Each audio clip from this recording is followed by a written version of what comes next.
It's a great pleasure to introduce my friend Pieter Maré. He comes to us from South Africa, and Pieter is the head of Pediatric Orthopaedic at the Gray's Hospital in South Africa and an honorary clinical fellow in the Department of Orthopedics at the University of KwaZulu in Natal, South Africa. Pieter, welcome, and please take it away.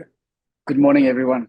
Thank you, Sanjeev. Thank you very much for the opportunity to speak here. And I'm going to be covering the principles of pediatric amputations.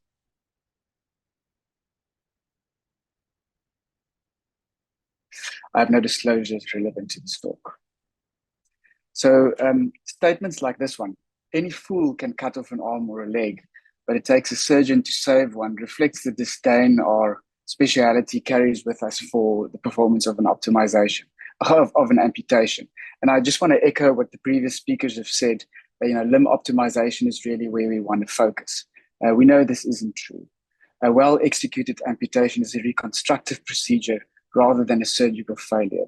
And if we can achieve the goals of a pain-free stump which functions optimally with acceptable cosmesis, we can really make a vast improvement to an amputee's life. People like Pride Mafira and Bethany Hamilton show us that we're capable of much more than we think, and often large limitations to our potentials are actually self-imposed. So what are the principles? We want to preserve length at all costs, even if that means needing to do advanced soft tissue reconstruction, able to maintain functional length of a stump. We want to preserve growth plates, and we want to disarticulate rather than performing transosseous amputations. Always try to preserve the knee joint and then extensor mechanism if possible, and we may need to stabilize or normalize the proximal segment, like with superhip procedures in a PFFD classically.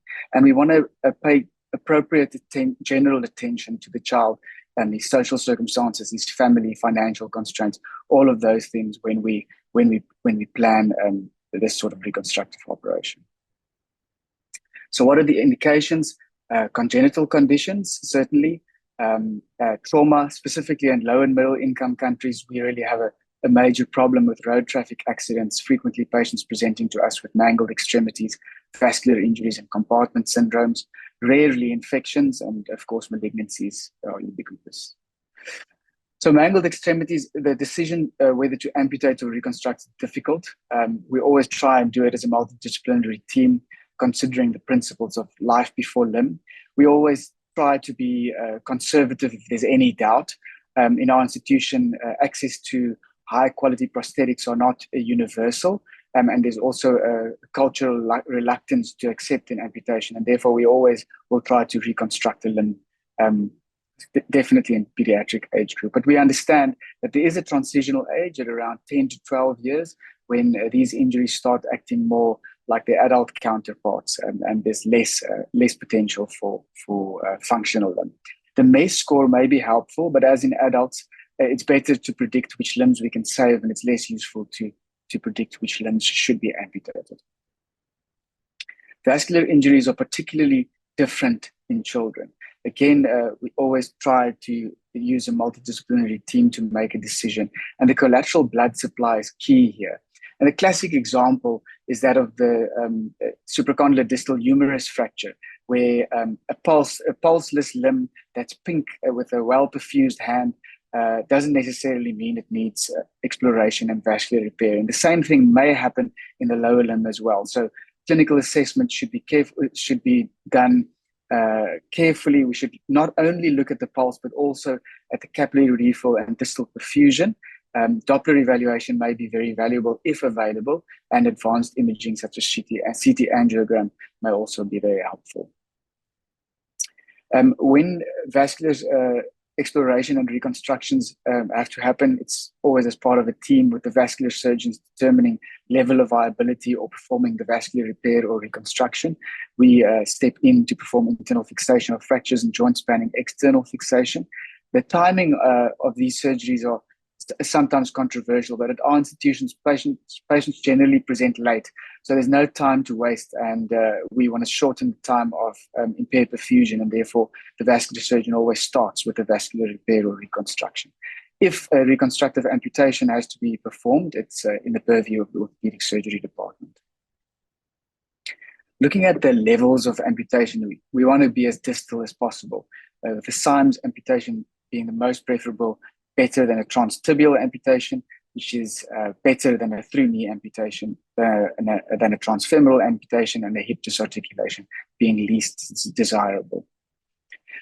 Why don't we want to perform transosseous amputations? And that's for a variety of reasons: overgrowth or exostosis, problems with inadequate stump length, developing painful adventitious bursa, stump coning may need to be performed, and frequent socket liner replacement may become expensive.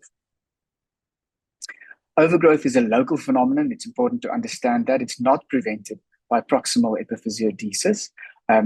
The diagnosis can be made if the patient presents with pain or prosthesis intolerance, and one should really be alert to this and warn patients about this as well, so that they volunteer this information before pressure ulceration, skin perforation, and infection occurs. You really want to prevent having chronic osteomyelitis in the stump.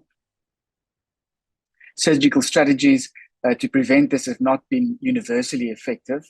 However, one technique that's been described is using autologous cartilaginous caps. And this may be done at the time of the amputation or at the time of resection of the heterotopic ossification.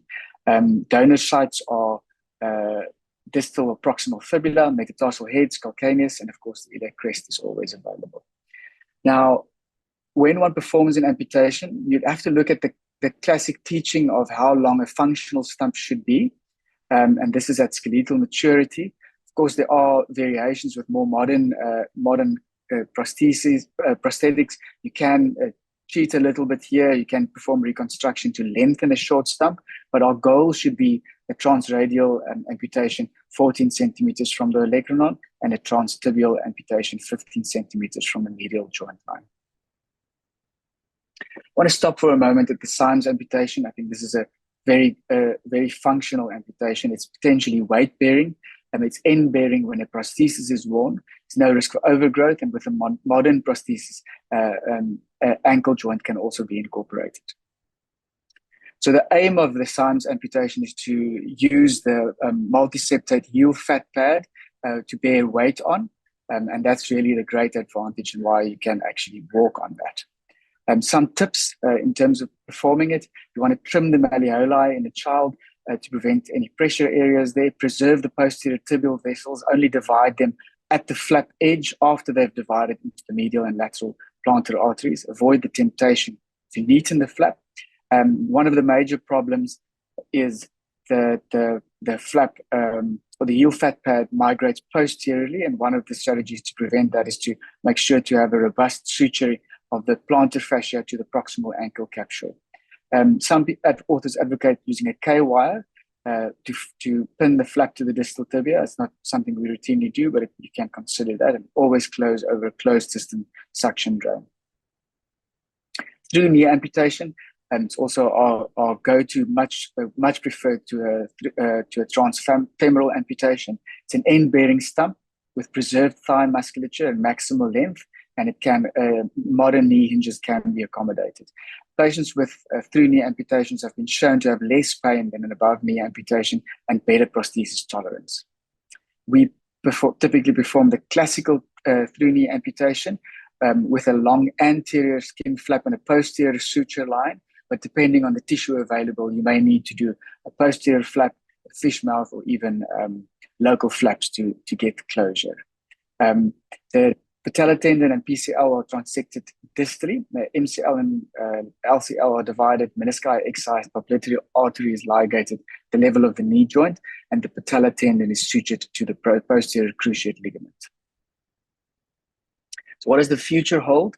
Osteo-integrated implants for transfemoral amputations seem to be a game changer, and certainly it's a space to watch, and we're always on the lookout for advances in upper limb prosthetics with potential for neural integration.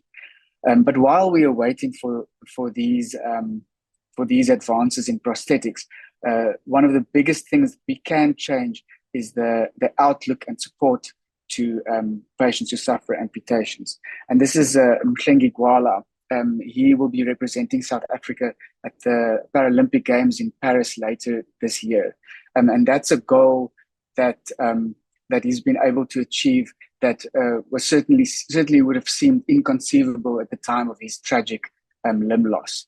But it's important to recognize that that's only possible if you're part of a supportive community, have a positive outlook, and a dedicated team of healthcare providers. Thank you.